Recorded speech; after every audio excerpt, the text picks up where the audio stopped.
We start here this hour. South Africa has approached the International Court of Justice. This is under the Genocide Convention with respect to acts committed by Israel in the context of its attacks on Gaza. Government has raised concerns over the plight of civilians caught in the Israeli attacks on the Gaza Strip due to the indiscriminate use of force and forcible removal of inhabitants. Now, international relations spokesperson Clayson Monyela says the South African government has repeatedly stated that it condemns all violence and attacks against all civilians, including Israelis. As we continue to get reaction on this, we are now joined by Rowan Polovin. He's the national chairman of the South African Zionist Federation. Thank you so much for your time on the program. Before we get into it, let's first get your reaction to South Africa filing an urgent application at the International Court of Justice accusing Israel of committing genocide amid the ongoing conflict with the militant group Hamas. Well, thank you for having me, and good afternoon to you and your listeners. It is absolutely shameful and cynical, I believe, that the South African government has chosen to refer to this court, seemingly as a diversion from the significant domestic failures of the South African government, and to garner support from other authoritarian regimes. We have so many human rights challenges and abuses in this country. In South Africa, a country that witnesses 75 murders a day and 120 rapes a day on average, xenophobic attacks, discrimination against the LGBTI community, electricity prices, economic challenges, one thing after the next. And yet the South African government chooses not to deal with these issues, but to deflect attention away and focus on this conflict in the Middle East, which is highly problematic. So are you not worried that if a permanent ceasefire is not reached, innocent people will continue dying?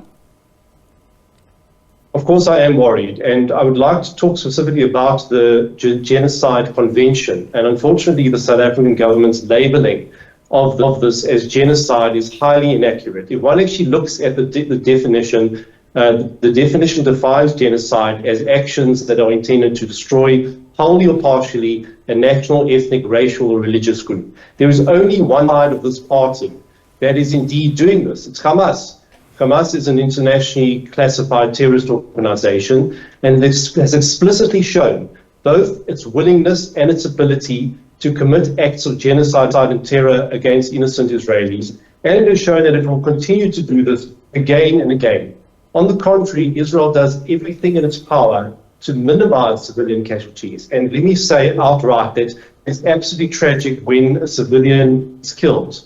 It is absolutely sad, and everyone should mourn when a civilian is killed. But one needs to look at who's to blame. Hamas is entirely to blame for starting this conflict, for hiding behind civilians, for using civilians as human shields, firing rockets from civilian areas, and all the terrible acts of violence and crimes against humanity that Hamas commits.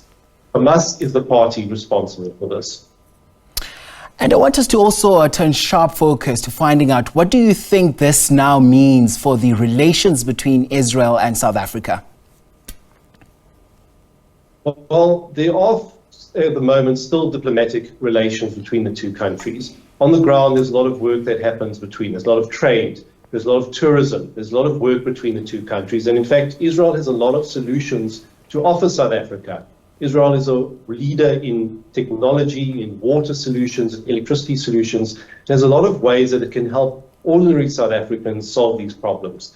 And it's unfortunate that South Africa takes this hostile position that prevents ordinary South Africans from being able to benefit. So this is a very difficult time. But it is important that in some respect relations continue, and we actually call on the South African government to do its utmost to use its negotiations, to use its ability and its contacts to help for the release of these hostages that are held in captivity by Hamas. South Africa can use its international influence in assisting this process. And Mr. Polovin, in your view, do you think this war could have been prevented? Of course it could have. There was a ceasefire between Israel and Hamas leading up to the 7th of October. Hamas then decided unilaterally to go into Israel, to target innocent women and children, to do mass murders, do mass rapes, to do terrible crimes against humanity. and to commit terrible atrocities against ordinary Israeli civilians.